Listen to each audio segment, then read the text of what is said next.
Good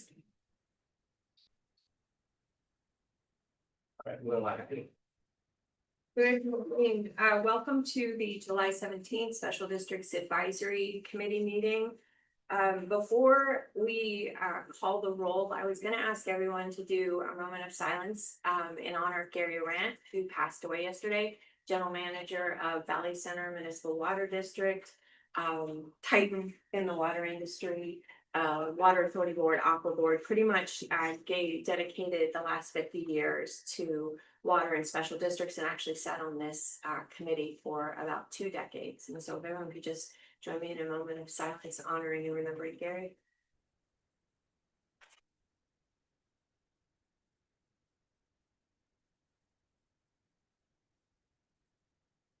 Thank you. With that, we will ask Erica to call the roll, please. Kimberly Thorner, Present. Jeff Beebe, Here. Ann Baldridge, here. Paul Bushy, Here.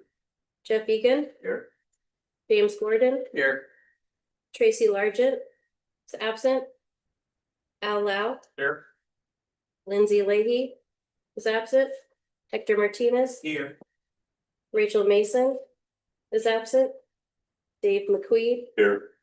Marty Miller is absent. Joel Scalzitti is absent. Mike Smith. Here. So there is a quorum with 10 members present. Thank you. All right, with that, Mr. Smith, can you lead us in the pledge? Put your hand over here. Ready to begin. I pledge allegiance to the flag of the United States of America, to the republic for which it stands, one nation, under God, indivisible, with liberty and justice for all. Next we have agenda review. Are there any changes? No change. No changes to the agenda. We're now on to open expression, which is any member of the public which wants to address the committee on topics that are not directly part of the agenda. I don't see anyone present in the room. Is anyone on? Nope, no Okay. one's online. Thank you. With that, we are on to consent. You have 3 items on consent, the minutes, the work plan, and legislative report. Would entertain a motion on consent. Motion to approve. Second. Have a motion and second. Any discussion? All those in favor say aye. Aye. Any opposed? Any abstain? All right, we are now on to our first business item, which is the draft update to the rolling 5-year study schedule for discussion. And Priscilla Mumpower, oh, you already up. Thank you. Yes. You're welcome. Thank you. Good morning, Chief Donner and committee members, Priscilla Mumpower, Assistant Executive Officer. Today I'll be presenting on a proposed draft update to the Commission's rolling 5-year study schedule. This is where we counter service reviews on a 5-year time frame, but it rolls forward each year, and so this is part of that annual update. This year we're rolling it forward 1 year, so instead of 2026 to 2030, we're doing 2027 to 2031. As in prior years, the schedule advances and is incorporating refinements based on completed studies, prior commission direction, as well as evolving service delivery models, which I'll explain in just a moment. But the overall framework remains the same. So the first 2 years of the study schedule are those studies that have been authorized and funded by the commission, while the last 3 years really just serve as a telegraphing tool to public agencies and members of the public on what we anticipate will be studies that will be authorized and are funded in the future.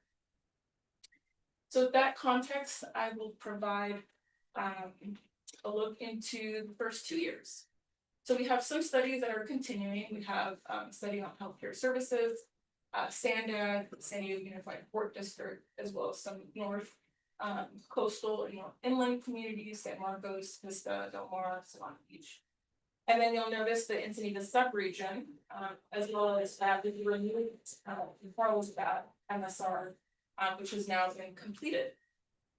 We've also removed from the study schedule in the first 2 years the wholesale water MSR, and we've reprogrammed it into years 4 and 5, consistent with recent commission direction. And so in year 4, you'll see us having moved the Metropolitan Water District study, and then in year 5, the County Water Authority study. The healthcare study has been expanded into a two-part study, and so you'll notice a slight but important difference in the wording. So instead of a healthcare districts MSR, it is a healthcare services MSR. And we anticipate part one will stay the same, so we'll continue to review the healthcare districts. But then in part two, rather than continuing to only focus on the healthcare districts as an addendum, we'll expand it to also include those quasi-public relationships that are happening at this moment with, for example, Sharp and UC San Diego. And then we've also advanced a few studies as part of the adopted work plan. And again, here's 1 and 2. So the city of San Diego is now a part of it. It's prioritized as number 11 on the 30 project work plan. And then we also have part 2 of the South Coast region, which advances a review of a couple of the special districts that are overlapping with some already program studies on cities in that region. And to accommodate all the changes that I've kind of gone over today, we have shifted several studies into back 1 year. And so into fiscal year 2029, there's a shift to include, or to move, excuse me, the Rancho Santa Fe region, the Joint Powers Authorities specific to wastewater, Silver Strand studies, and then a review of public transit services. And so this brings me to years 3 and to 5, again, being that long range plan. We have a new study that makes its way onto the study schedule focused on mosquito abatement and vector services. As I mentioned, we've shifted some reviews. In addition to expanding the review on healthcare services, we're also expanding the cemetery services review just to be consistent with some legislative actions that have occurred. And then we've also, as mentioned, have recalendared the 2 studies on wholesale water providers. And so that really concludes the update to our study schedule. Happy to take any questions or comments. But we do anticipate providing the commission with this proposed update at their August meeting. And so any comments or feedback provided today, we'd be happy to incorporate and provide to the commission. Thank you. I do actually have 2 questions before we start. We had discussions a while ago about doing some type of comprehensive look at recycled water. Is that still, I think it evolved out of when we had the issue with the rule, right? The whole Carlsbad Acadia thing, and then possibly comprehensively. Is that anywhere in the 5-year horizon, or are you looking at it individually as you look at agencies on their MSRs? Yeah, and if I'm not mistaken, it's in the last year of the study schedule. It is, okay, Yes. okay, Yeah, we may have moved it to year 3. okay, so it's still there, it's just. It's still there. It's out there, Yeah. okay. And then the next question is obviously with what happened on the wholesale MSR and the data timeframe. Many of us are having our MSRs redone, Yes. right? Right now and providing additional years of data. Is there going to be a new standard established for timeframes on all MSRs? Is what happened with that the going forward point from this point on? Yeah, great question. So as Kim is mentioning, so those who have ongoing studies with and are communicating with LAFCO staff, or having to provide us with additional data for additional years, we are expanding the data window for the healthcare services MSR. And we talked to Paul, your district, Kim Livenheim, as well as others. So that trend will continue. So if we do reach a point where we're going to the commission and we've reached a point where the data is, a bit dated, then I think you'll continue to see that happening, where we're gonna want to expand the data window. I think it makes sense, Kim, because especially with, the impacts of COVID, like taking the data through 2023, which doesn't reflect, 2026. So I think it was a good thing, so. Yeah, so I just, one of the things in my mind that seems like it might not hurt is us maybe getting in front of the commission and reminding them we exist and they created us to deal with certain issues. And the reason I bring it up is, the way the Water Authority MSR went down, that's a great opportunity to kick that back. And the reason I raise that concern is it ends up being a lot of wasted effort. So now the wholesale water MSR is now sort of this perpetual MSR, so you're gonna start collecting data again in 2 years, where there was really an opportunity and maybe some guidance for the commission to go, hey, some of these things maybe aren't relevant. So, that MSR was tricky because it started maybe almost in a way that was punitive, and then there were substantial changes in the organization through the time of the MSR. So it got hard to write that MSR in some ways. And, I talked to Joel, he sent that letter in, and really his take was there needed to be like a pause, like, let's take a break and reset just because of, change of dialogue. Which I understand, but it just seems like it created, we spent time reviewing it, it created a lot of work. And my worry is if that becomes a precedent, especially if there's MSRs that are, politically sensitive with the city of San Diego, which you're gonna have, you got the port and SANDAG, you're just sort of wasting time then, because at the end, you're gonna have sort of things that are gonna question, all right, what's the governance, what's the relative importance of these things?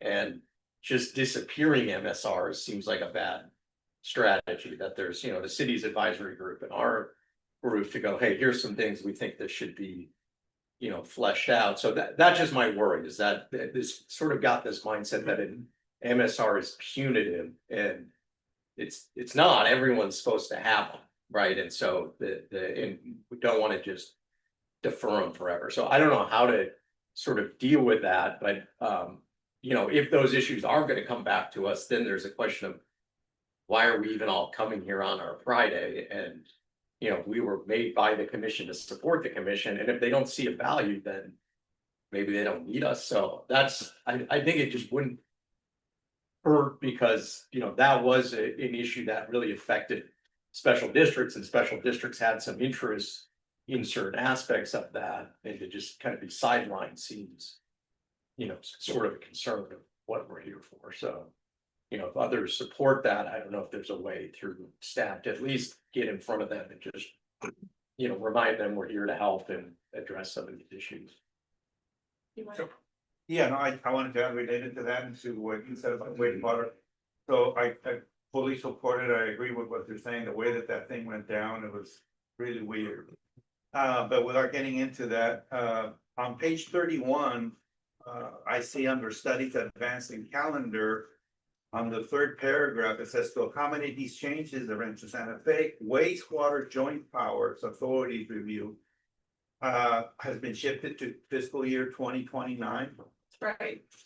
I mean, with everything that's going on in the South Bay, I know we're kind of like out of the geographic, we're not in the center of the city of San Diego, but there's a lot of stuff going down there with wastewater. I mean, Sweetwater Authority is taking a lot of actions, and we're studying, reclaimed water, all that. To me, this is a little bit disappointing. I was hoping that it would be a little bit higher priority than 2029. So I don't know how the rest of the group feels, but I think that this wastewater joint powers review authorities is something that we may want to look at the date on that. 29 seems like way down the road. Yeah, absolutely. If you want to share that, or because you mentioned the wastewater authority, and I understand that's different from the wastewater PAs. But we do have, so as part of the South Coast region, that is, I guess I don't have it here because I wanted to kind of highlight the continuing studies. But as part of the attachment, we have the South Coast region MSR part 1, and then part 2. Part 1 focuses on the cities of Chula Vista National City, and then part 2 focuses in on South Bay Water, Sweetwater Authority, Sunnyside. That's where it's going to be. Okay, thank you. Yes. Thank you for clarifying that. I have a question that's not about the water, so if there's any other questions about that, maybe you want to go first, but I was just curious to understand a little bit more about the healthcare services, phase 2. Yes. So it sounds like it's new to do an MSR on those like hospital operators. Yes. Can you say a little bit more about like the intention or rationale or? Yeah, I think that as we're going through this process, we're learning so much more about these partnerships and agreements. I think all of us probably see the headlines quite a bit, and so as we're in this process of learning that. Okay, these agreements are with, yes, a private, perhaps nonprofit, healthcare entity, but it is with a public. Entity that has accountability to the taxpayer, and so I think our intent with part two is to really dive into that partnership and really understand. Well, what does this mean? And also, what are the benefits coming from it? And so we really just want to focus in on these agreements that are being reached between private and public. So it's more about the relationship rather than like the services provided, or? I think it's an evolving topic, but I think we are gonna be focusing in on the services because the healthcare district is entrusting services to be provided by this private entity. And yet, when we're doing a service review, we should probably be looking at how that private entity is providing a service. That makes sense. Oh, thank you. I just had a comment too, in terms of, you know, when I'm looking at this, and we've been going through this MSR for quite a while now. Is this 5-year plan even realistic with the resources you folks have? Because the level of detail in the MSRs today compared to the ones that we participated in 2005 and 2013 is dramatically different. So they're really a much deeper, more of an auditing level analysis, which take a considerable amount of time and education. You know, when I'm looking at this 5-year schedule, I don't think you folks have the resources to take on the city, take on the wholesalers, and then you get the JPAs and all the different, the healthcare. I just, do you guys think that's even close to realistic? I think that the intent behind having a rather than a fixed study schedule, which you'll remember we used to have. And we made that intentional move to make it a rolling study schedule. At the end of the day, we have statutory directive to do MSRs every 5 years on agencies. We recognize that we, you know, with the resources we have, we're working across a variety of agencies and having to make that happen within 5 years. But overall, I think with having a rolling study schedule, it helps to alleviate exactly the concern that you're bringing up. So it's an aggressive plan. I mean, I guess that's the end result, right? Ambition. That's right. I just see it rolling, you know, much greater than 5 years. It's like a perpetual roll. So. Some of these definitely take more than 1 year to complete. Absolutely.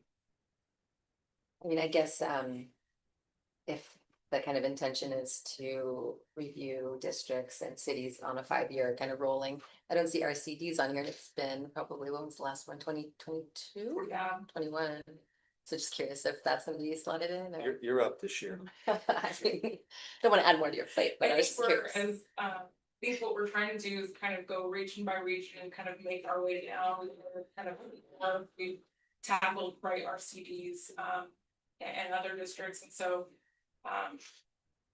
Yeah. we will eventually make our way back. Thanks.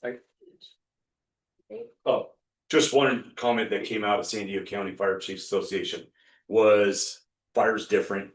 Our borders, we don't have them, we do automatic aid, but that was something that came up in the conversation, is a global aspect of how the fire service works within San Diego County at the LAFCO level. Just so that people have a greater situational awareness of what the services that we provide and how we do that. Currently, we'll call the North Zone, all the agencies pretty much north of San Diego City. We're actually gonna do a standards of coverage, community risk assessment on a global aspect. Now, many of the agencies do it on an individual basis, but then that information shows how that puzzle piece snaps into the bigger puzzle, and how it all fits together. So not to throw more on your plate, but just to put that on your radar as to maybe how you guys maybe want to think of it. I know you guys will do the cities, and that fire department is a part of that city, but then just how does fire service in San Diego County serve the citizens here? So, but yeah, you can put that on the 31 calendar. So actually, you're on point. We have a countywide fire protection services study scheduled for 2031. There we go. Sorry, I'm not a mind reader, but that was pretty good. All right, awesome. Thank you. I was just gonna note something that's interesting is people are now asking for NSRs, so it's kind of a different thing than usual. And I also just sort of commend staff, or I think it's a better approach. What you do now is a pretty thorough investigation of those entities instead of just doing sort of a papered over, check the box exercise to actually put some thought and, put some things in there that go, hey, have you thought about this? I think that's useful, especially looking at governance, different things. I think that's, a lot of times nothing happens with it, but putting it on paper just for thought, I think is useful. So I think the approach, even though we know it takes longer and it's going to be hard to get through everything you can and the time frame, I think it's at least a useful product. To your earlier comment, approaching 30 years, I've been through many MSRs, and the usefulness of them, I think as Paul said, is night and day, but so is this committee, right?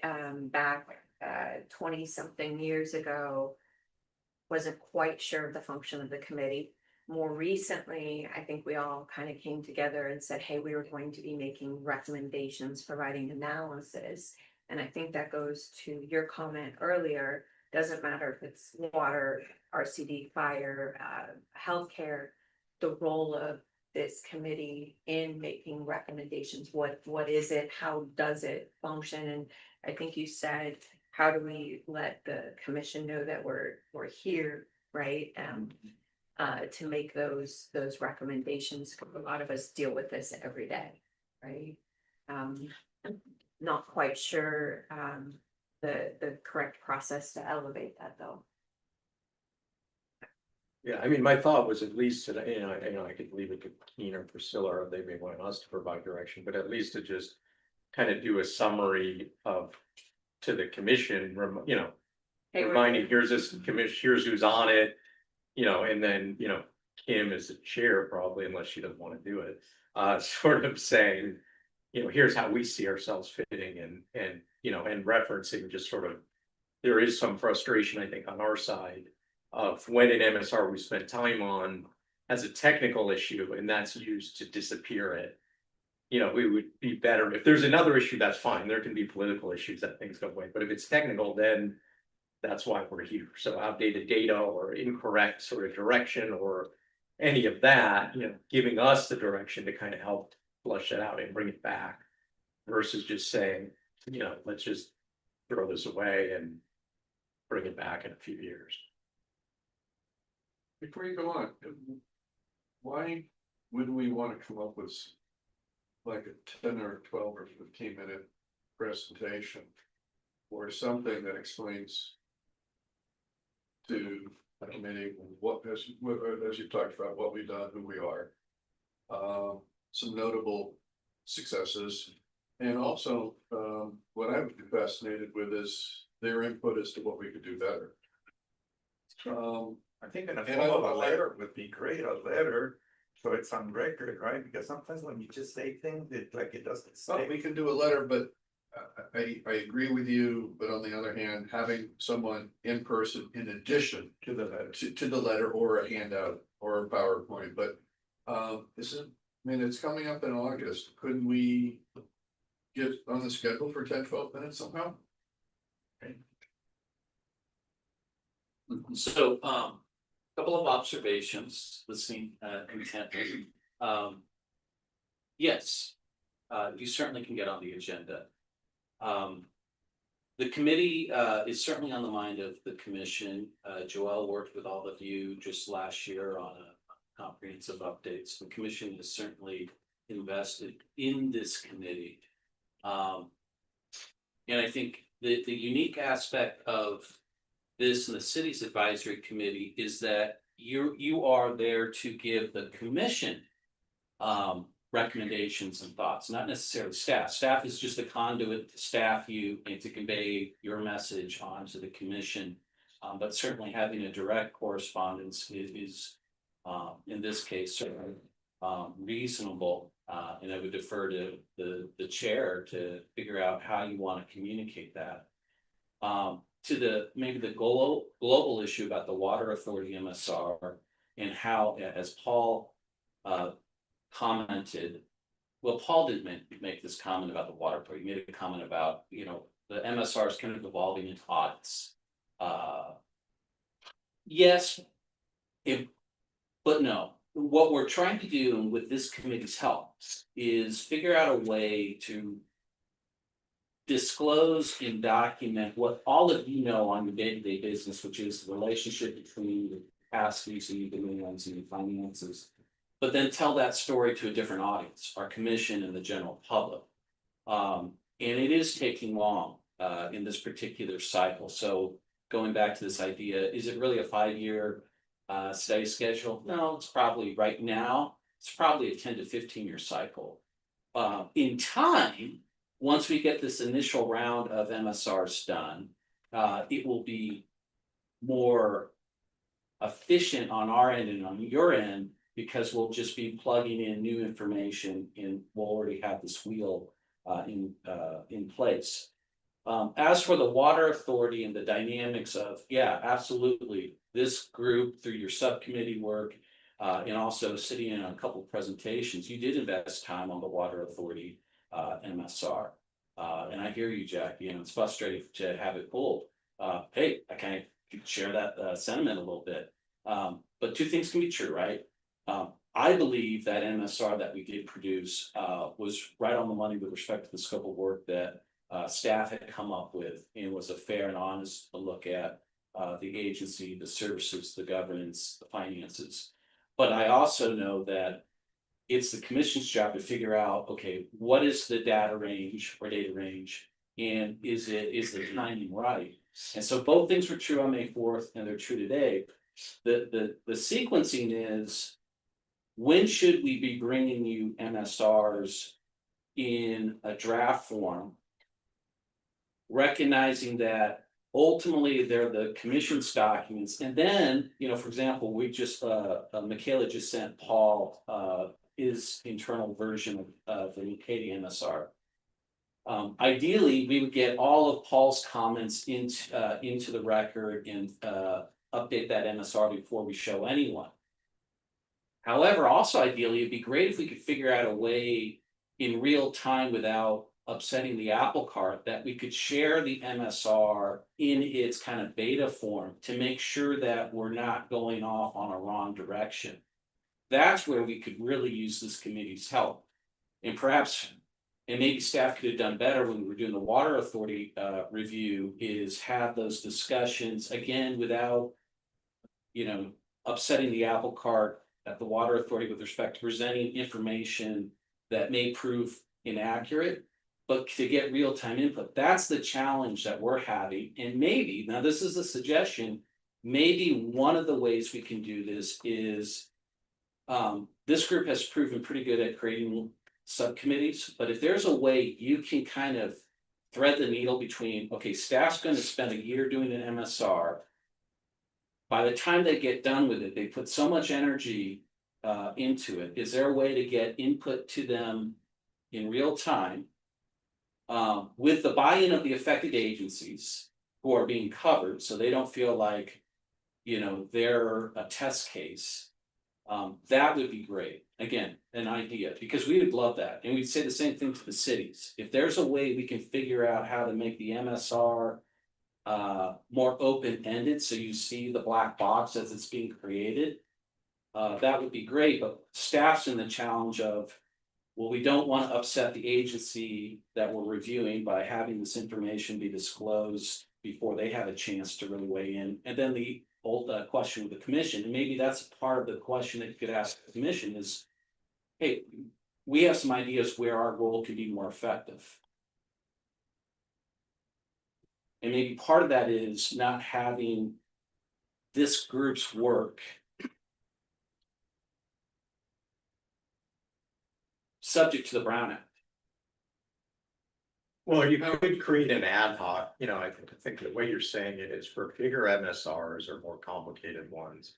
You know, within this group, create an ad hoc of a couple people that sort of have the expertise or interest, that we would then say, hey, you support, you know, sort of provide your review perspective as things go, you know, so that it's not this full group, but part of it. So like the, you know, city of San Diego MSR, well, that's gonna have a lot of the cities, but you're also gonna have a bunch of water, wastewater. Yeah. Discussion in it, right? So create a group, you know, something like that, and maybe both that.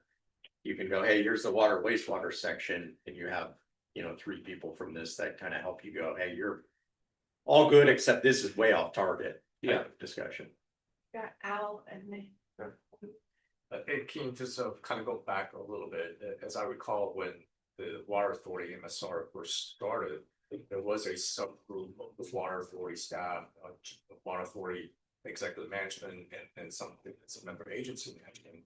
I know Chris Kay kind of ran through a lot of those meetings. But it seems like they kind of fell on the wayside a little bit. I kind of feel like that structure could have been helpful as well, in addition to the ad hoc committee here. I know quite a few of us, as a GM of the member agency of the Water Authority, we were invested and attended those meetings, and I think in the beginning that was helpful. But you know, it's a little disappointed that, you know, kind of fell on the wayside a little bit now.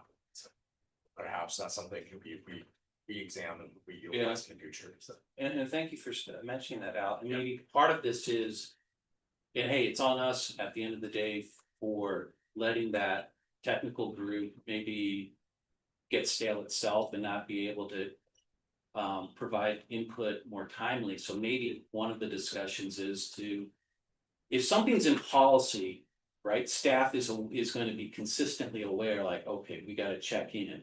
And maybe what we do, so one example, and I'm thinking dangerously off the top of my head here, is maybe every time we do an MSR, we give this committee opportunity to assign a subcommittee to walk through it from A to B.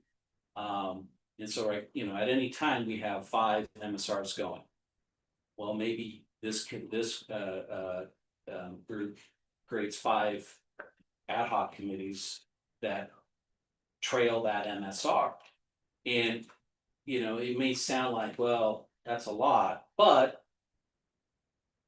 we're definitely interested in making sure that you have a voice. It helps us. And I think whether it's August 3rd or October, figuring out a way to help us deliver a document that is more beneficial to everyone in the room. You all pay respectfully into LAFCO, so we want to certainly make sure that you see an investment come out of it, as do the cities in the county. So just again, food for thought. What do we think about establishing one ad hoc or major MSRs or multiple? Oh, I'm sorry, I should. I just a couple thoughts, and Yeah. it has to do less with the water authority, what happened there, but just kind of, just so I understand structurally. Last year, went through, we updated our committee rules. We did. My understanding is that went to the commission for approval. It did. So if that's been approved, that would be the starting point. You would approve this, and I believe that under the rules, we talked about making recommendations to the full board. And we also talked about whether information comes to the committee before the commission or not. And it seems like a lot of the stuff that we receive has already been reviewed by the commission. So it's almost like if the commission's already heard this, and you know, we're just providing afterthoughts as opposed to recommendations. So that to me is structurally the issue. Do we make strong recommendations, kind of like a subcommittee would? Certainly in the water and wastewater, you make recommendations to the board, you review recommendations, and then you agree to make that recommendation. But in terms of, you know, structurally what happened at the commission, at the end of the day, the commission has the last say. And so you could, I look at it as like, hey, this committee and the city's committee or whoever's involved and staff, they did their job. At the end of the day, it's up to the board to decide what they want to do or not. They decided not to. To a certain extent, they brought up good comments, so you've just got to respect that. That's the process. But if we're gonna present to the commission, I'm just curious, I would think we would start with their commission's own policy and how we work. But maybe there's a way, I don't know if it's a timing thing, because we only meet quarterly, is that the issue that we don't get information prior to going to the commission? Is, if that's the case, maybe the subcommittee structure works better because they're more fleet of foot, so to speak, but. Yeah. That's kind of how I'm seeing this, as opposed to like, hey, they're not listening to us. I think they listened to us. They said, we just disagree. So. We didn't make it. Right, we didn't provide it. Right. We didn't provide. That's my point. What do we really tell the commission? Nothing. Yeah. Well, unless we, and I think this was the proposed resolution, we don't meet often enough to keep up with the work product that's going through, right? To provide input on everything. So I do believe that a recommendation for an ad hoc that can review more frequently the MSRs and provide input and honestly provide input back to this group to have testimony at the actual hearing. I think that's I think that's a great option to pursue. And again, you have the ability to create ad hocs and proceed maybe with a beta test this year, creating some ad hocs that can meet more nimbly with LAFCO's staff as these reviews are coming up, and kind of vet assumptions and tactics that we're using in the MSR. Most of our MSRs, we do use consultants. So it'll also be a function of you helping us, give timely direction to the consultants. And provide that ultimately, maybe if you do want to provide a communication to the commission, I think it's fair to acknowledge that you want to be involved in the MSRs, that this approach that we're thinking out loud about might be a really good remedy. And I think they would, in my own perception, the commissions, they would welcome that. It just so happened that by the time we got the County Water Authority document out, and this is on me, it was 2 years old, and there's reasons for it, but hey, that's on us. And one of the reasons now we're updating everything is to acknowledge we need to be closer to the year that we send the document out. And in some ways, I think taking too many signals from that can be misleading because there's politics in the background.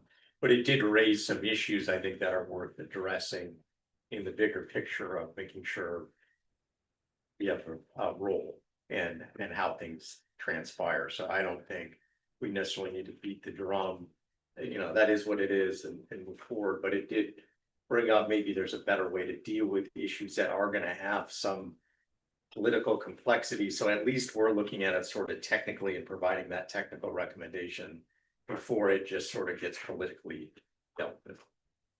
So how do we feel about if staff were to send a list of the MSRs that you anticipate needing input on and for the next maybe through the end of the fiscal year? I guess that's a year now. We can send it out and have folks sign up to be on the ad hocs for those. I mean, I think it makes sense if there's a healthcare versus RCD versus Got the wastewater. expertise. We have the Perhaps expertise. we have the folks with expertise And then, focus on those subject matter. and then I can assign ad hocs for the MSRs to provide the input, right, of timely, But because I would suggest, I know Keeney mentioned having the committee look at it before the agency staff.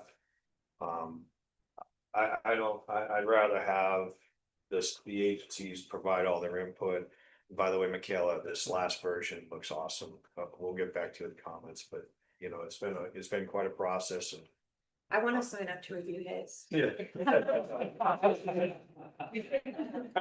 Dealing with me, it's been quite a process, but yeah, I think the agencies, but I think that would probably be an appropriate way, but it goes back to we have a role, we have a defined role that's been approved by the commission. So Paul, what is your recommendation that the ad hoc look at it simultaneous to the agency or right after? Because then you run into the same issue that all of a sudden you have review, and then it's stale, right? I like it, if you give everybody that amount of time. You could do it concurrent. You can do it. Concurrent, Well, I think if we give our last set of comments, there could be in the sense that you don't give it a 6-month review. If you're an ad hoc, you've got 30 3 weeks or 3 weeks. you know, and put people on the bubble and because we'll start the 60-day after this period. Is that correct, Michaela? Maybe that first few days, that the 60 days before it goes to commission, but maybe it comes to this committee during the 60 days before it goes to commission. And we look at it, we have an ad hoc, we look at it, and go, yeah, this looks good, we think this is a go for the commission. I would suggest doing the concurrent with the agency review, because I think it's gonna help the agencies, right? So, because LAFCO is gonna get comments, it's gonna help them if we kind of say the same thing the agency's saying, right? So that they're saying like, hey, and I don't, it's just going to the ad hoc, it's, it's not like it's. The only difficulty I see with that is the level of detail that their staff's getting into. There's a lot of ins and outs within the agency that an ad hoc committee would be aware of. But we're not gonna be. In the end, it relies on the agency's data, right? So, we would see, all right, here's something that looks concerning or whatever, you're providing comments at the same time. Unless, it just seems like the timeline, if we try to mark that out, the timeline becomes problematic. If we go, all right, agency comments, now it goes to ad hoc comments, then at some point gonna come to this committee. Committee review, then it's gonna go to the committee, we're gonna be. I don't think it has to be that cumbersome of a process on the review side. I think they're gonna give review. Yeah, I mean, that I just think some of the things that we've discussed are really so agency specific, you really have to explain kind of the ins and outs. If you're doing that in front of another group, just saying, hey, that's a problem, and you're like, well, no, it's just a site specific issue.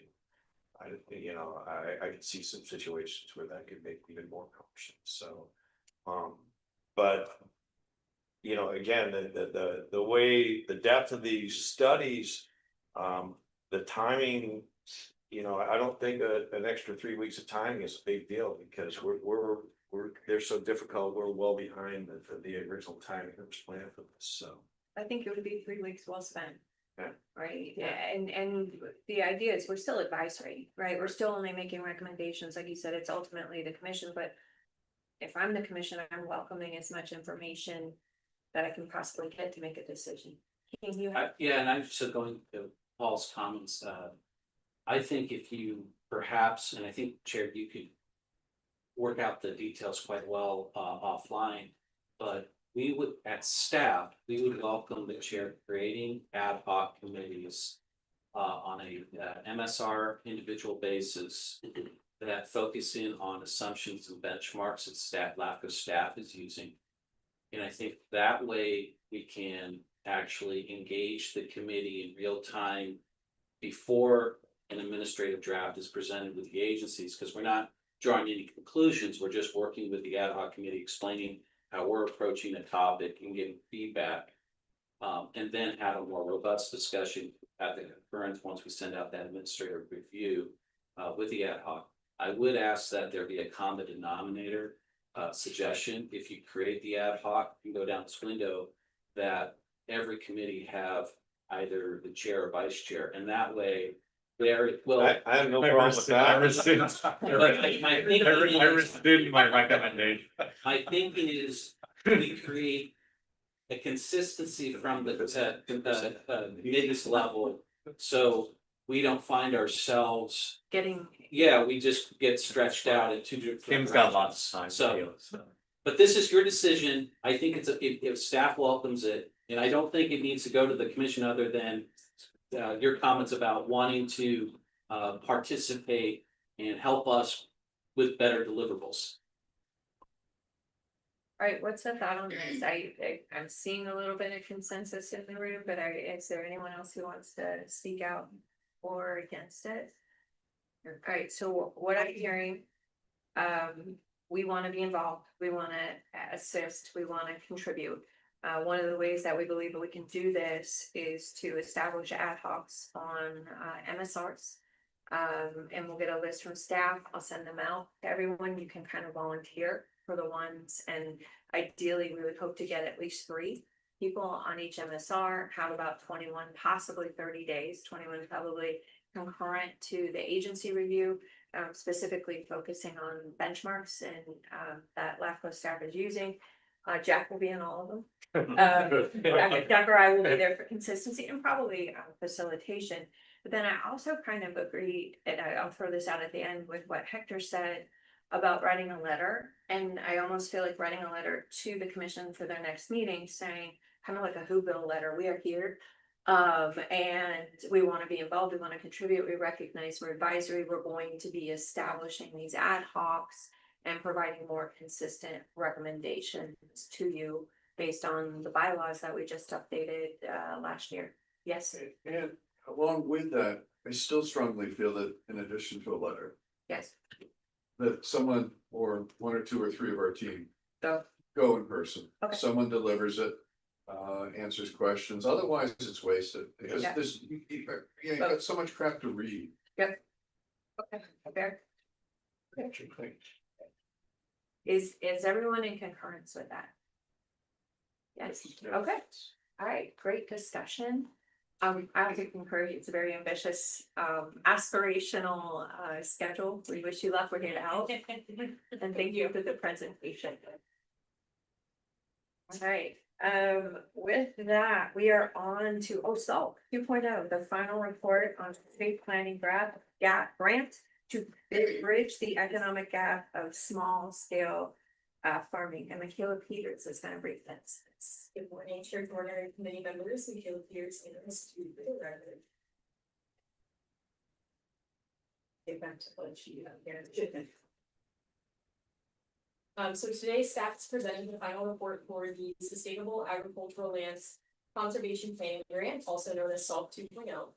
So this report represents the culmination of a multi-year partnership between San Diego LAFCO and the County of San Diego's Planning and Development Services Department, our consultants, the Agricultural Impact Associates, and RICA Engineering, as well as several agricultural producers and other stakeholders throughout the region.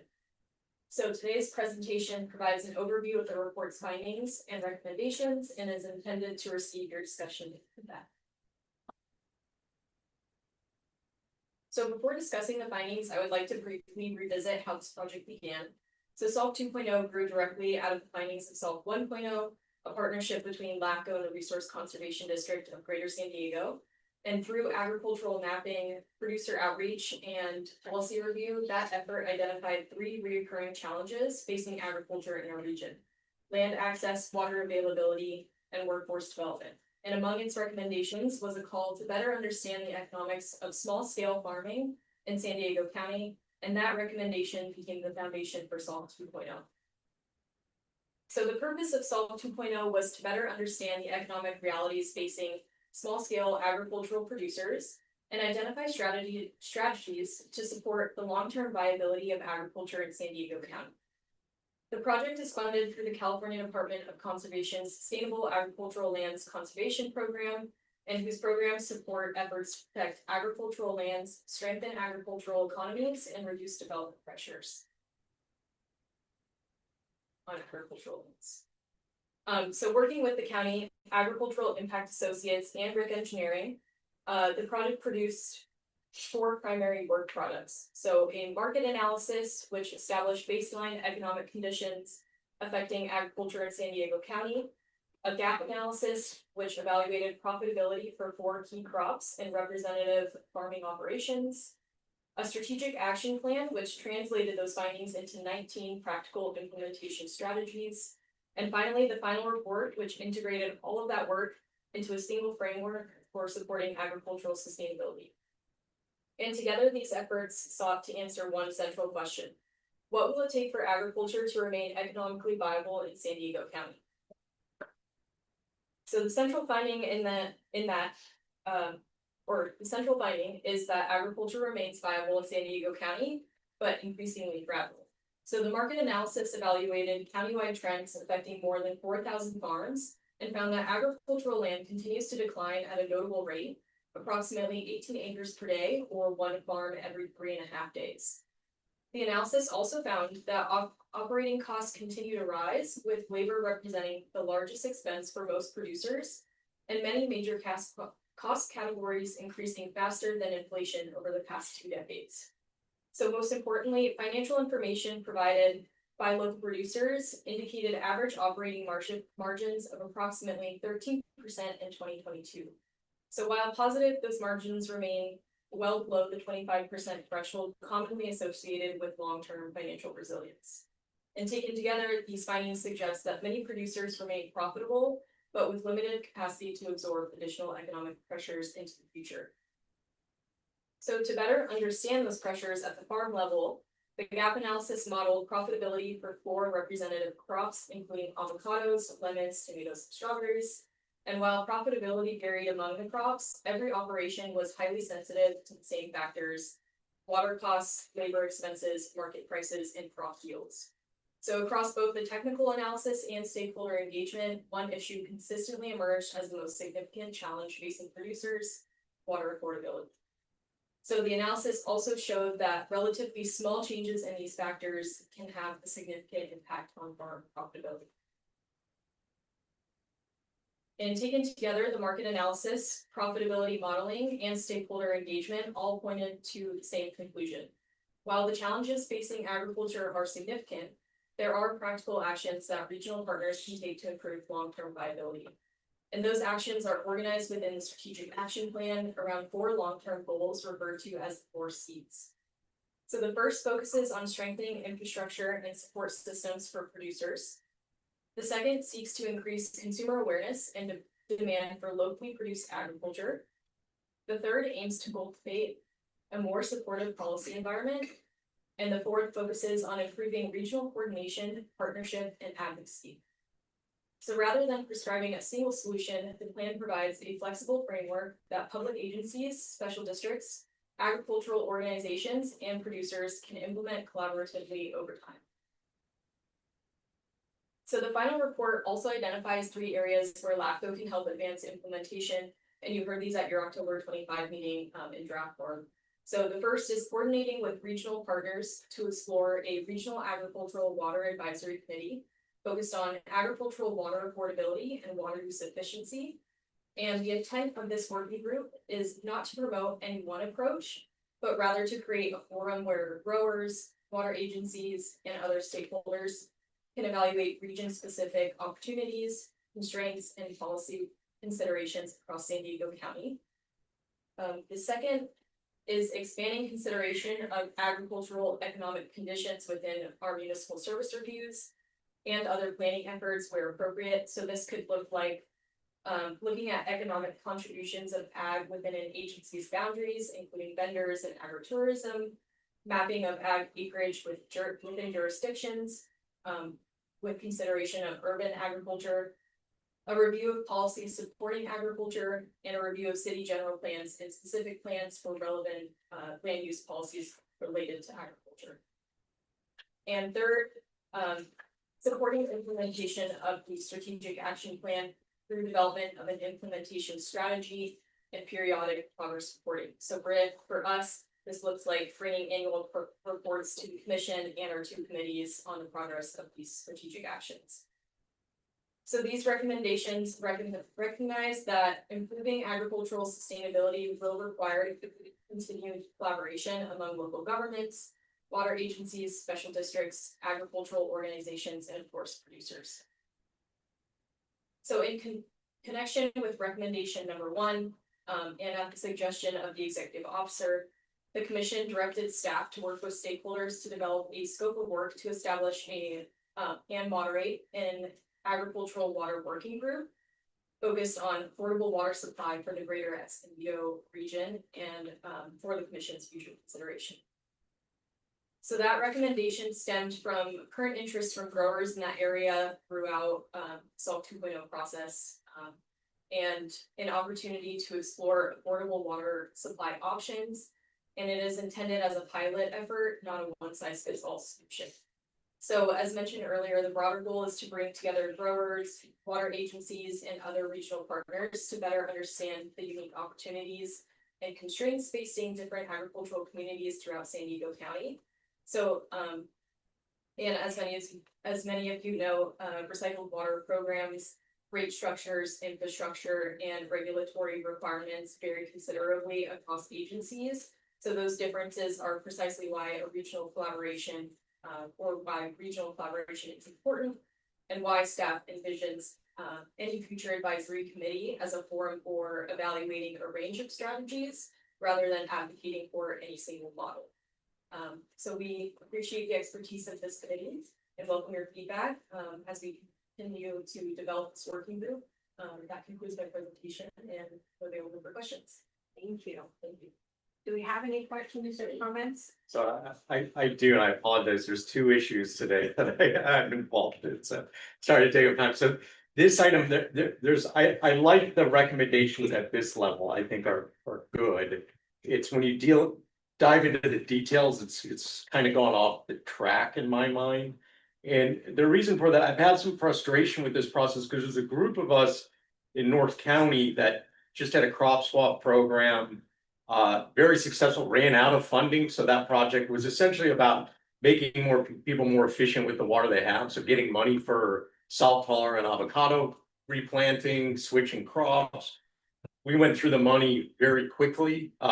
Escondido was part of it, but didn't spend any of the money because I think there was some problems kind of rolling it out into that group. And so there's within the county, there's different people working on different efforts, and it's kind of cross-purposing itself. And same thing with the water affordability issue. Most of the growers are on treated and imported water, and getting recycled water to people, you know, it's what Kim talked about. That's a regional study looking at where we have recycled water, where there's growers. Avocados, you got to remove salt, so then you got to have an outfall to get the salt out, and that is a focus.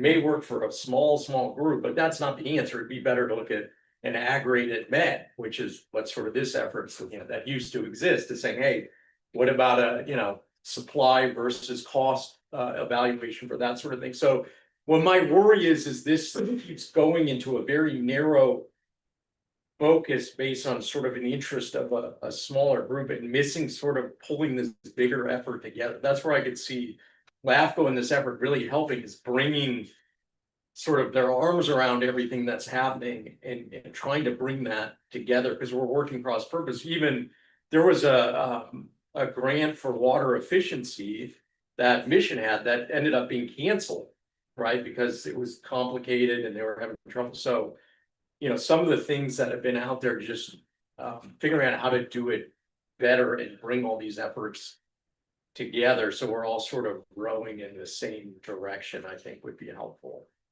And right now, for example, Rancho is putting out to get a grant to get more money through the Farm Bill for a crop swap program. So there's a effort that's a lot of, and that's Escondido, that it would include Escondido. They were a partner to this, that somehow isn't getting pulled into this discussion. And so that that's sort of my concern, is that we're kind of cross-purposing ourselves in a way. I can see where focusing on multiple aspects of farming, it would be helpful, though, because for instance, you mentioned labor. Labor is a cost. Well, labor is a cost issue for people who grow grapes.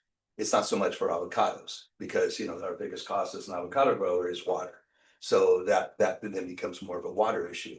But the labor in North County and Fallbrook is not particularly so much the cost of labor; it's the availability of labor. We lost our entire generation of avocado pickers. It doesn't seem like a skill job so much, but it very much is, and especially getting up into the higher trees. So that becomes then availability, and of course that's a political issue, fraught as well, because the availability. There's a reason, also another reason why growth pickers and people are not coming out to work. So that's a complicated issue, but I see an advantage in combining those. But that's.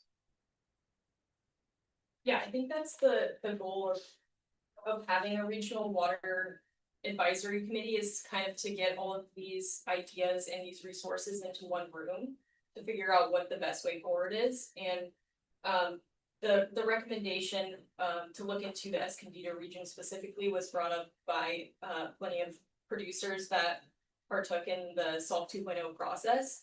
And so that's just kind of an idea for a case study to aid this regional water group. Yeah, I'm just worried it's leading them down a path of. That people that do this know it's not gonna get you where you think it's gonna. Get you in the long run. The idea that, hey, if we do this here, then we'll bring it out to the rest of the county. If they wanna just look at it for there, that's cool, but just, saying, well, you could do this in Fallbrook, well, we do recycle water in Fallbrook already, right? And so we've been doing this and evaluating where we can do it. So I that's all, I just think if you're gonna do it, that's fine, but just be aware, it only applies to the very specific situation that exists there and will not help most of the county.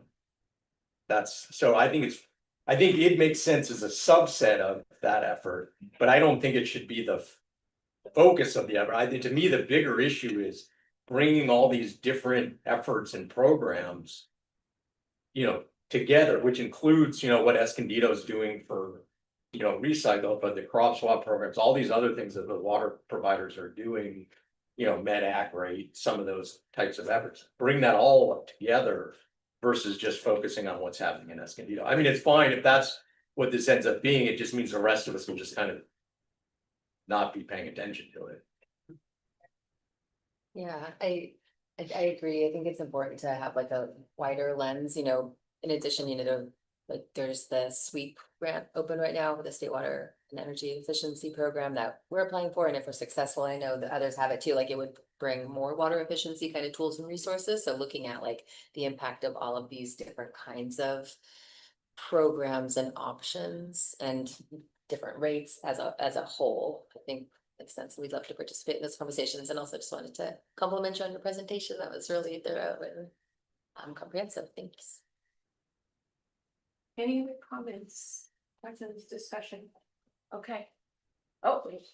So I've been digesting Jack's comments and I hear you, but I respectfully am going to push back here. So the SALC 2.0 was like a year and a half, 2 year process. And so at the end of it, there's this clear message that there's this need for water affordability discussion, the denominator across the county for farmers. For purposes of implementation, I think it's appropriate for us to narrow our look on the numerator to a specific set of circumstances, and Escondido just happened to be on our mind, and there are a couple of reasons why. So not only do you have a known supply that they have this recycled water supply that they have to do something with. And then they have this known, perhaps use, these farmers right outside the city limits that would benefit from getting this otherwise relatively more affordable water than the potable water. The reason why we want, or we're suggesting we focus in on this, with your comment in mind, that absolutely this may not replicate itself well outside of this particular region, but if we want to actually, get something done, let's focus in this case, on LAFCO's role to perhaps convene a discussion of like-minded interests in that region, with the understanding that in order for recycled water to go outside a agency's boundary, it needs LAFCO approval. If you're the provider of that service, you also need to develop a contract. So one of the things that are on our mind is, well, you can contract with each individual owner. That could be challenging. Or you could contract with another governmental entity that is a holder of contracts within its jurisdictional boundary. So one of the guardrail discussions that we think could be in play here, and maybe it doesn't work out once we hear from the stakeholders, Farm Bureau, Water Authority, others, this committee, on the practicality of it is, in order to get this supply that's known out to the customers who may need it, you're going to have a financing mechanism, right? Because City of Escondido or Leucadia or Olivehane can't easily build infrastructure outside its boundaries, drawing on resources that are funded by their constituents to non-constituents. So this is where LAFCO comes into play. And the idea of potentially creating a recycled water district, which we, kind of broadly discussed at the commission level. That could be a replicated action in other parts of the county. Maybe, maybe not. But I think with Escondido and our idea of just focusing in on this region and its unique circumstances, there may be a win. And then as we proceed further, if we proceed further, maybe this becomes this huge disaster and they boot me and Michaela out and, you're talking to two different people 2 years from now. But if there is a win out of this, maybe we replicate it relative to other circumstances in other parts. So I know that our commission's interested in exploring what we're calling 2.5, SALC 2.5. It starts with getting this the working group up and running. We hope to present the commission a scope of work, maybe in August, more likely in October. We want to get, and Adam's working on this right now, we want to get in front of the Farm Bureau and explain ourselves because they have an important role in representing a bigger group of farmers. We want their buy-in. We want the water authority understanding that The water authority is not involved. They don't do recycled water. they are involved because we want to be respective of the ag rate that they have, and that whatever discussions that we're having does not complicate. It won't matter. Well, So I hear what you guys are saying, but this is a great place to have an ad hoc because, for example, North County groups kind of looked at where can we get recycled water. It seems like you're thinking, well, if we have the right structural governance mechanism, then we could move recycled water, and that's the impediment. In the reality generally is it's cost, right? So the only reason Escondido can do what they're doing is because they had a big avoided cost because they couldn't keep their existing disposal. They had to rebuild the outfall, right? So if not for that, if they had an outfall that was in good shape, they don't have an avoided cost. You can't then subsidize recycled water, right? It's a 218 issue. You can't do it, right? We've all been through this. So the only reason Escondido works is because they have this very big cost that they avoided that they can then charge to their other customers to subsidize recycle because suddenly they have a disposal problem. If not for that, it doesn't work. And so for the rest of us, the answer is easy. Get grant money for pipeline extensions, right? Yeah. So more grant money, pipeline extensions, then it works. The governance structure, it's very easy to do interagency agreements, right? So, we have recycled at Rainbow's boundary. We could just do an agreement with Rainbow to move it. So I'm trying to say, I think you really need a broader group because I think you're headed down a path that ultimately the problem you're solving doesn't solve the main issue with recycled water. I That respect recycled Jack. I water don't study. think we're looking problem, we're defining the same problem. So I agree with the idea that it's the money that's going to allow for recycled water to get to A to B. So if you're in Bear Valley and you're a collection of avocado farmers, what mechanism do you have to get a grant? Joined the North County Recycle Coalition that won a commendation from the San Diego grand jury for getting 20 million in grant funding to extend recycled water across North County. But how do they do that, Kim? They're not a governmental agency. How do they join? They get, Braincom's a part of the, Raycon's a governmental agency. right? Yeah, you work it through the governmental agency. There in Bear Valley, there is no governmental agency right now. So to say Are that. they in the county? Excuse me, so just let me finish this up. Yeah. You need a government entity out in Bear Valley. There's no unincorporated county or city or anything. Who provides the service? There is no service right now. So what we are discussing at LAFCO is the idea of a solvable problem, which is figure out a way to create a governmental agency to be a reclaimed water provider, to then solicit grant money to be able to fund infrastructure to connect to Escondido. Escondido cannot build infrastructure outside its boundaries for the benefit of non-resident constituents. So that's why governance matters. So to say this isn't a governance issue, I think is misguided. But aren't they in Valley Center? They are not. Bear Valley is its own unincorporated area. Okay, but where's their water from? They have an outside potable connection from the city of Escondido right now that is grandfathered in. It would not be allowed in today's LAFCO world, but it's a grandfathered connection. So all I'm trying to assert here is LAFCO has identified a possible implementation strategy where we are going beyond the discussion of, yeah, they need water, how do we do it? And we're saying, let's get a group together. We'd like the committee to be part of it, Farm Bureau to be part of it. I do think there's a role for the Water Authority to be at least, if not part of it, or at least actively aware of it, and figure out, is a recycled water district to be created a viable solution? Now, as part of that, maybe other things might be explored. But I would hope, and my request is that when we go to the commission, likely in October, maybe in August, that this group would support our scope of work. With the concerns noted by Jack that this may not replicate, but I think it would be short-sighted of this group not to give its support on the idea of getting a possibility of creating a mechanism for cheaper water to get to a certain group of farmers that are asking for it.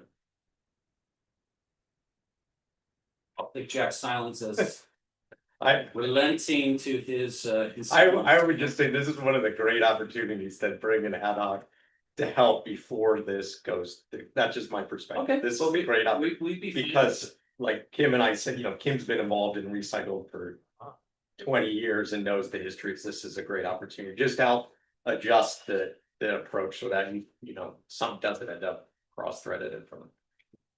No, fair enough. And just as all of you here are experts in the water, fire, resource conservation activities, Michaela and staff, and certainly me, are the experts in governance, and we marry something together. Do I volunteers for an ad hoc for this Bear Valley issue? Paul? I'll volunteer. You would just volunteer. I know you know recycled and water. Yeah, I don't know if they want me on it, but it's either me or you. but I would agree with Jack that there's a lot of challenges with our coalition in North Carolina. There's 9 agencies. All the things that Jack said are right, that the 218, the cost, the subsidy, we've got facilities that are relatively close, but it's still cost prohibitive, so. And with Bear Valley, I guess I don't understand that situation. Maybe there's some way they could, I'm sure it's political that they would want to annex the city, but maybe they can annex the city for water service or something. Maybe it seems like there's got to be some governance mechanism that could be designed that will create a sure they establish a CST. So yeah, but yeah, it's going to take money, and honestly, the funding money. The coalition's been really successful. It's between state and fed. It's actually closer to $30 million, but it's also been, Kim, how long? We started this thing in 2009, 2010. Long time. Long time. So it's a process. So it isn't tomorrow. Yeah, and recycled as an enterprise is generally not a standalone winner, right? That's the challenge. So if you try to create a standalone enterprise that was just recycled, it would be struggle financially to exist, just because the cost and revenues cover, all that sort of stuff. It sort of always is subsidized by another enterprise in some way to exist as a. And I think our draft MSR, Michaela will get that after doing the cursory load for water in a relatively favorable environment. But start looking at appreciation replacement, it gets super difficult. So. Do I have a third person willing to serve? Al does. Al said All right, you got a problem. I don't know, like the recycled water issues, but definitely could speak to, governance. You guys. the farmers. It'd be fun to learn. Okay, so we got Alright. Paul, Jack, and Ann. We got All right. nice plan for this Bear Valley issue. Thank you very much for the, oh, you're up for the very next one as well. I guess today is 2.0 day. We are Resource Conservation District 2.0 updated. So I'd like to invite our consultant Adam Wilson to provide an update on the commission's RCD 2.0 initiative.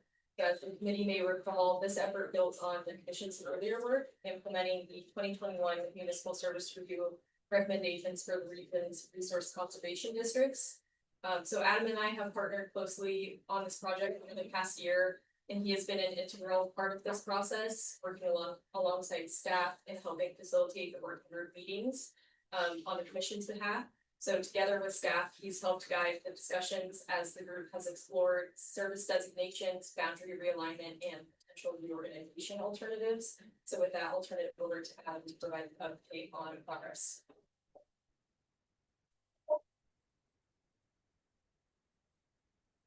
Thank you, Michaela. Good morning, committee members. For the record, Adam Wilson, consultant to San Diego LAFCO. I really want to start by saying this is an ongoing success story at LAFCO, and I'm really proud to report this. And it really kind of highlights the intent and purposes of why we do and conduct municipal service reviews, and probably leans heavily on some of your earlier discussions on the evolution of MSRs. I can share with you personally, for the last 20 years that I've worked with and for LAFCO, I've seen these MSRs expand into some very good implementing tools. I read some of the MSR back in 2005, and they, to me, read as book reports. And as you've indicated, they've really come to a really robust report, complex report, and have a lot of good takeaways and some recommendations and in many ways some conditions and some deliverables. And so it really highlights that evolution. And really, with your buying, it's really an implementing tool to how to better serve your communities in a more effective and efficient way. And so to give you a little background on the process with where we've been with the RCDs, we completed their MSR back in 2021. It highlighted a lot of good things, but it highlighted also one major issue, and that issue was services were being provided outside of jurisdictional boundaries. And in our world, that's a big no-no. And so what we wanted to do is try to look at that issue and resolve it. And so it got to be a very contentious point of view. It resulted in a cease and desist order being issued between two districts. And rather go through those procedural and legal avenues, we put together an ad hoc committee to look at finding those solutions. And so the ad hoc effort was about a year, and it resulted in an end product of all three districts signing a memorandum of understanding. And so the end product was very positive, it was very good, and as we stand here today, remains the effective tool that they're operating in an independent and collective manner, and harmoniously as well. One other takeaway from that process is it resulted us internally from developing a new out-of-agency service policy, which, as you recall, this body here was very instrumental in helping develop and implement. So even today, you guys deserve a continued small pat on your back. So we took that synergy from RCD 1.0 and we transitioned it to our next project, which was RCD 2.0. And as Kay mentioned, we're very creative in our project names, so we'll keep the theme going. So 2.0 main goal was to look at less reliance on the MOU that's in place today. We want to shore up boundaries. We want to make sure that the services and functions that each district is providing is codified through rules and regulations at LAFCO. So over the course of the last 18 months, we basically looked at unserved islands. We've looked at unserved territory. We've looked at possibly boundary adjustments.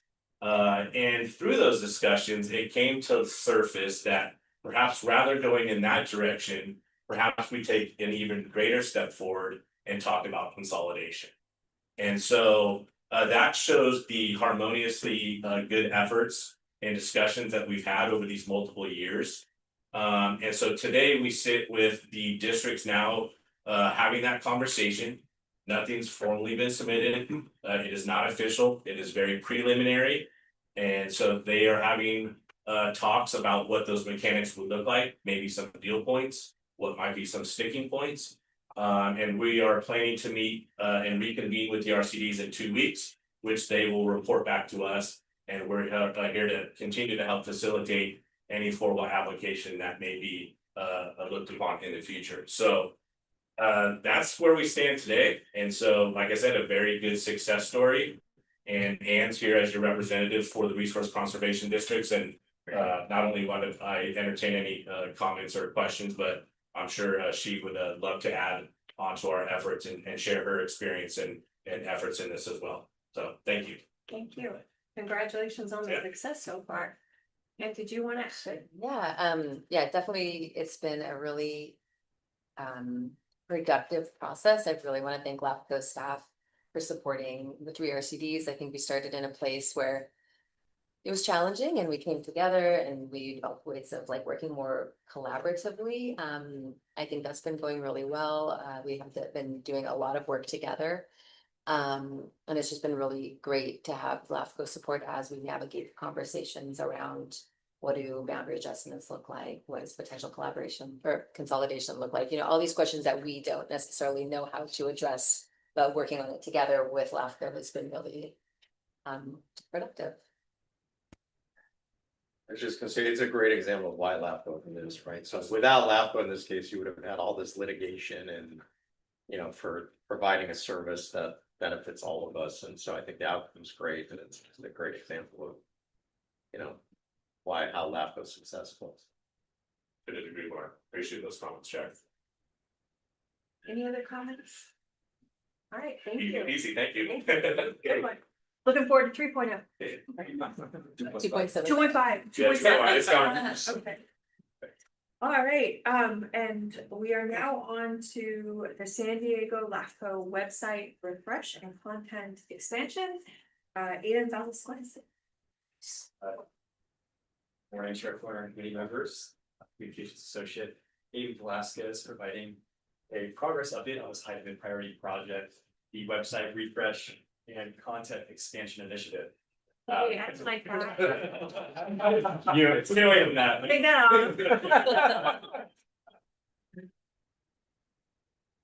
off. Yeah, so like I said, providing a progress update today, and then at the end of the presentation, also asking your feedback.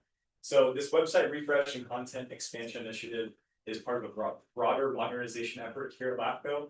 And with the website specifically, we're focusing on kind of 5 pillars, those being aesthetic appeal, accessibility, usability, expanded content, and also long-term compliance.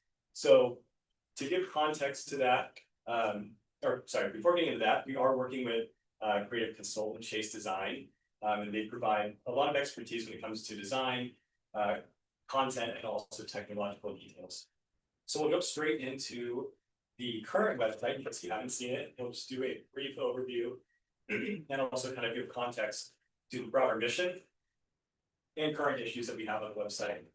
So obviously the current logo and header here, bar navigation kind of packed in with meetings, resources, being the packed bar and about. And then here we have a sliding panel. We've actually never been able to get this portion to fill out the image. But it does have updates and details about what LAFCO is and what we do. Below that, we have our how can we help you with quick navigation. This is something we will be trying to enhance in the next website, so I'll go over that in a moment. And an overview on current and upcoming meetings, current notices, and also recent live streams of our meetings. Below that, we have a quick overview of the San Diego region, or details about the San Diego region to kind of give context to where we are. And then a theoretically constantly updating Twitter and Instagram feed. This is another thing we haven't been able to make work as of yet. And if you don't mind, we can go back to the slides. Sorry. So now that you have context of kind of where we're starting out at, I'll kind of take us to what we're working on at the moment. So we actually began with a logo refresh. Just get going on slides here. That's one moment. Okay. Sorry, going back a moment. Just spoiled it a little bit, but So we started with the logo, and the overall thought with this is that we wanted something to kind of give us a creative direction going into the new website. And so after a couple rounds of revisions and input from several commissioners and all of staff, we are beyond excited to have arrived at the new LAFCO logo. So the logo maintains a lot of the essential aspects of the diverse life here in San Diego, within the San Diego region, starting with the ocean, aspects of the beach, aspects of cities, and also green and agricultural spaces.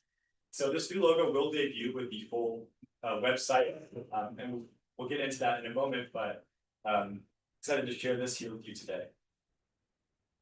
So after finishing the logo, we fully transitioned to work on the website, and to date, staff in conjunction with Chase Design have fully mapped the transition of all of our existing content and files over to the new website, and more efficient storage of these files has been addressed as well in order to afford faster or quicker loading times for users. In addition to that, in accordance with the United States Department of Justice's 2024 final ruling on Title II of the Americans with Disabilities Act, we've been working with Doc Access to make sure that all files on our site are ADA accessible moving forward. So this is a visual preview of that new site, but if you don't mind switching into the browser. So construction is underway on a new landing page, which will launch at the end of this month here in July. Thank you. But the full site, construction of subsequent body pages and then the launch of the full site will follow by the end of the calendar year. So taking you into the new site, and after I present on this, I will be happy to kind of scroll back anything you might have missed. But we have, and by the way, this is a preview, so not all of the functions are fully operable at the moment. But it is a good preview of what we're looking at here as our new design. So we have the new logo, new header. These will be revised. So we're actually splitting up resources again to kind of make it more accessible, digestible. We're splitting it up into forms and resources and then studies and projects. So that's hoping to provide a clearer navigational kind of path for our users, and then still maintaining an about page. But we will have an updated, so this is switching at the moment, but we have updated and streamlined details about who we are and what we do. And then it takes you directly to a link about us, so you can learn more about our commission, our committees, our team members, and then also history about LAFCO itself. And then we're kind of refreshing the county at a glance details here, focusing in on people and cities, growth, housing, and farming as well. Scrolling past that, this is a carryover from the last website, excuse me. How can we help you? So this will actually be revised to say, I want to, and then the three options will be learn more about, view, and submit. We're hoping to kind of clear up any confusion that might occur when you look at find, get, and submit, not knowing what the differences between those are. And this section is just hoping to provide kind of a clear and direct path to essential LAFCO information that any normal member of the public might want to find. Going past that, we get to our meetings and current notices. And this kind of just provides a refreshed feel on what's coming up at LAFCO. It also provides a link to meetings, live stream recordings. And then we get down to current notices. And finally, we just wanted to make it clear how you can be engaged with LAFCO here. Obviously, we'll have more details on all of that within the bar navigation. And finally, here, this isn't the complete version, but we will have an updated, refreshing social media plugin showing all of our various accounts across different social media mediums. And then at the bottom, we have details on our office. We'll be adding a bar as well to show where we meet because it is different here at the County Administration Center. Updated contact info, and then also a direct sign up for our MailChimp, mail outs. So if you are interested in that, let me know, and I can sign you up manually. But that is kind of an overview on what's going on with the new website. I'll let you get us back to the slides. Thank you so much. So that bringing us to today, kind of begs the question to you, the committee, of kind of several things, several aspects. So first of all, what LAFCO information is useful to you? And at the moment, is that hard to find? Just generally, do you have organizational tips or tricks for us? Is there anything from your organization standpoint that works for you? And are there any outside design inspirations or function inspirations that we should be paying attention to? So with that, I want to thank you for your time and I'll pass it back to Chair Clark. Thank you for the presentation and thank you for the body of work as well. Mr. Robak's here. I'm quite sure he's happy to see social media featured on the website overhaul. It's something you've always advocated for. All good to know. Okay. Alright. Does anyone have, I'll tell you what I use it mostly is to see past meetings, past information. I thought even during like the wholesale MSRs, you had the body of work, the body of content all on one page. I think that'd be useful going forward for other MSRs, the comment letters to have them as resources. That's what I use it most for, but I'm also a district and I do know maybe you want to get a couple folks that are coming in to file for detachments or annexations or something to see if it's useful for them as well. Or if it's, I guess intuitive might be the word. I'm sure it's useful, but what we all think is intuitive maybe isn't to the end user. Does anyone else have any comments to it? Yes. Just kind of a thought too, I know on our website refresh, we use chatbot/AI, help with search functions. Rather than just kind of allow folks to just clicking through. We got a lot of feedback that they appreciate at least that feature. That's something perhaps you guys can explore, so. Yeah, I would maybe expand on your about feature. I think especially for the public, LAFCO is obviously the most opaque one. It's not paid, underknown or understood, misunderstood, maybe not even less understood. I think that would be helpful to the public, and not just explain literally what LAFCO is, but maybe even a couple examples or something to expand on that a little bit. Yeah, and if I can comment on that, we are actually in the background kind of working too on clear video kind of walkthroughs. Basically detailing the same details that you were talking about, who we are, what we do, and just making that kind of clear, giving an updated presentation on that, because I think we all do agree, like when it's on the website, when it's just in words, sometimes that'll get missed. So we appreciate that. And I thought your video of showing Kim running a meeting was really good.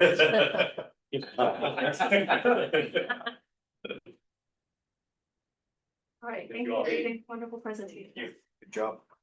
All right, with that, we are on to approval of the meeting calendar and special district spotlight. If you could turn to page 68. Proposing the quarterly meeting dates are listed at the bottom. October 16th, January, April, July, and October. But more importantly, what we're hoping to do, and I'm sorry, Eric, I just stole your thunder. No, go ahead. I just had was just what you're going over. Thank you. Continue, Please. Kim, go No, ahead. no.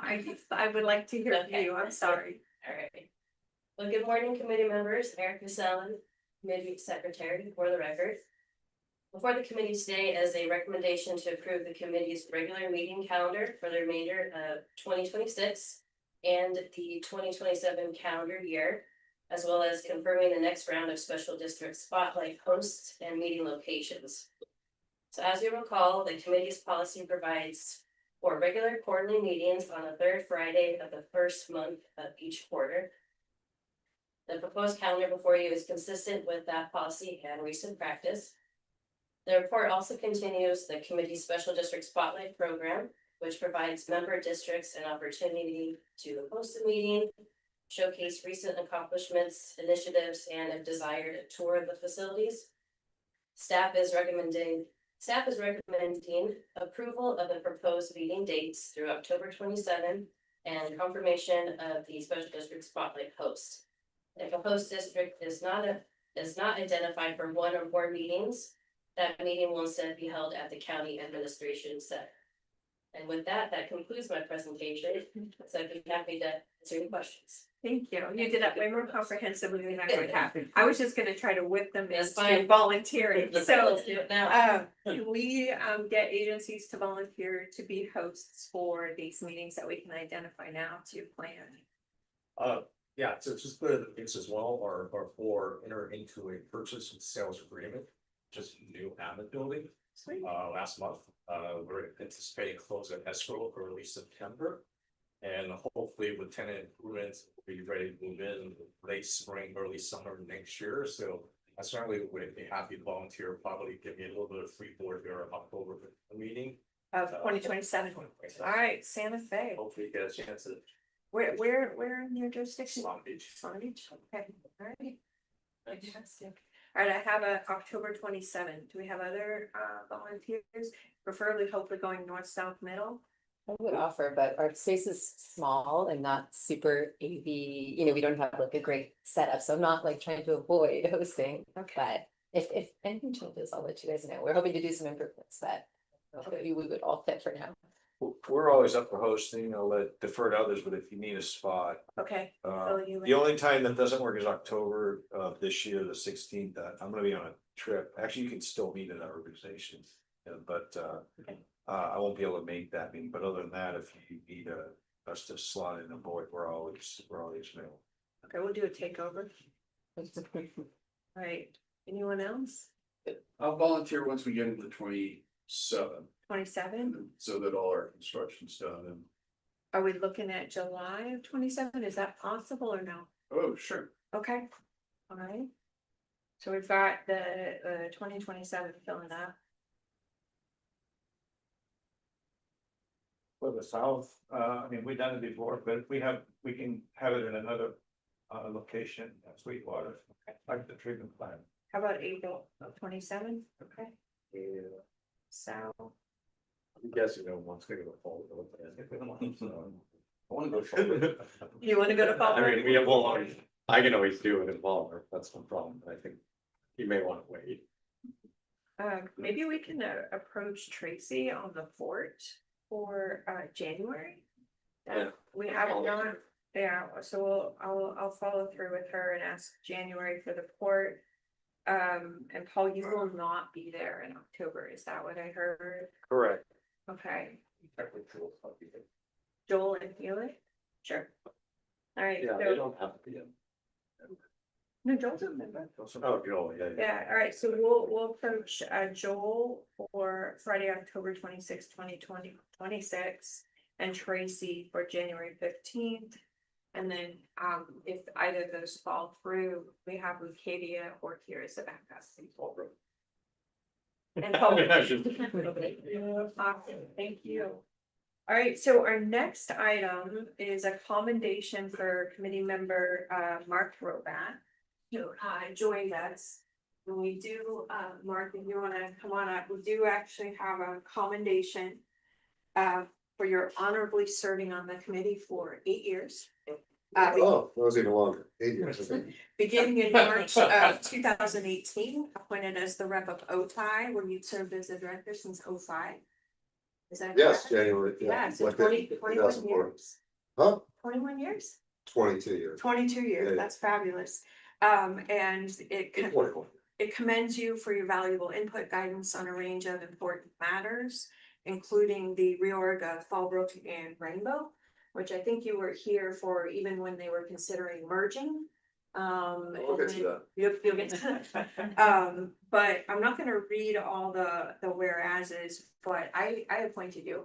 I didn't know you, when I appointed you. Gary,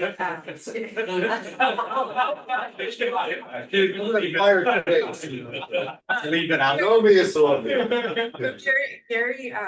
Crutcher actually vouched for you. He did. He did, and. He was on. And he was getting off the committee and suggested you. I didn't know what I was getting, but what this committee got was someone who spoke every single time with candor. And very outspoken, not afraid to take on challenges, but every single time with integrity. And that's one of the things that I've come to enjoy about you in every forum that you're at. You're always true to you, and you always speak with integrity, and so I very much appreciate that and appreciate your input on the committee. So That's good.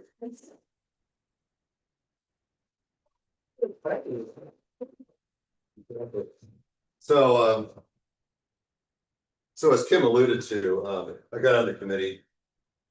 So back when Fallbrook and Rainbow were looking at emergence before Jack. I was there. he was there. Oh, you were? He was But you were the AGM. general manager. He was AGM. Okay, you so. Anyhow, so I thought for certain that this predates you as well, Kim. I thought for certain, based on the LAFCO staff report, that Rainbow and Fallbrook were gonna merge, they study said they'd save $2.5 million a year. For small agencies, combining, that's quite a bit of money. And so they did function or administrative consolidation for a little less than a year. And saved about $1 million. And then anybody here know why it fell apart? It fell apart because the directors of Rainbow decided they didn't want to lose their seat. So kind of lost focus of their mission, which is the ratepayers. Anyhow, so I didn't show up to the LAFCO meeting to speak on behalf of it. And I was so upset because I didn't see this, I didn't see it come. I didn't see the politics come behind the scenes stuff, which as we all know, goes on all the time. So I was so determined to get on this committee, and Gary wanted to get off anyway, Gary Croucher, to have some effect here on bringing better efficiencies to the ratepayers, citizens, which is what the purpose of this organization is. I'll have to say that I didn't really, I feel I honestly accomplished that in my 8 years, but it wasn't for the lack of trying. I do speak about consolidations. What I'm speaking about is not just consolidations. I'm trying to get efficiencies, economies of scale. We should all be doing that in a sincere way. And I'll just say, I know you guys talked about it earlier. I'm on the San Antonio Water Authority board, and I'm not happy with what happened. Joe Scalzitti, I read his letter. He's quite pleased with it, but I'm not.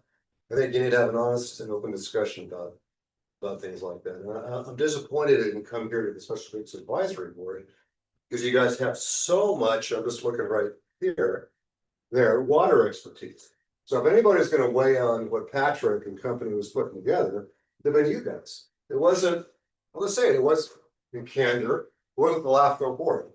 They didn't have that knowledge. So, hopefully that will come back at some point, and you guys can talk about it. Not just them, but the Metropolitan Water District as well, which is also not the paradigm of efficiency.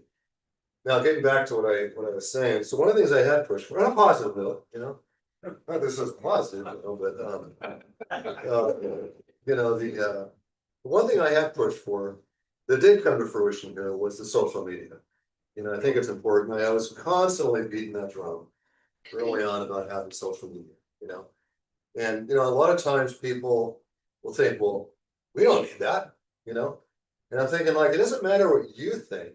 If that's the way citizens want to get their information, they want to get their information on Facebook and TikTok and X, then let's give it to them then. That's our responsibility. So I'm really glad that did happen. I'm on another committee that I've been on for a really long time. Been on there since 1998, Metro JPA. That's the sewage, JPA with 12 agencies here in San Diego County. And I've been pushing for social media there for a long time.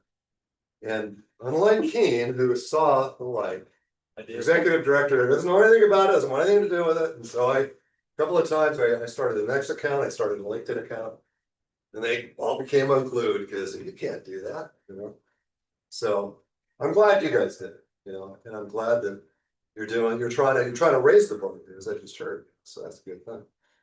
I will say I was on the mobile version of the new, I assume it's the new website. No? He's gonna end with. Anyhow, Mark's gonna end with criticism. Oh, God. Wow, okay, I'm not going there. It's I just wanted to. Hey, yeah, okay. Hey, Sorry. we're all good. We're all good. I'm reading it right there. Trying to. I wanted to, on behalf of staff, could you hand me this bottle here? So, Mark, as your comments provide just now, like a Kendall Jackson cab, you are nothing but dependable for entertainment and yeah. Oh, that's serious. When you see a bottle or see a Mark Robak at a party, you know what you're gonna get. And on behalf of all of staff, past and present, because you've been on the committee for 8 years, your candid assessment with a good amount of humor has been always appreciated. You are a smart cookie, and we've enjoyed getting to know you, and we will miss you, but we are glad that you're still around. So thanks. Thank you, David.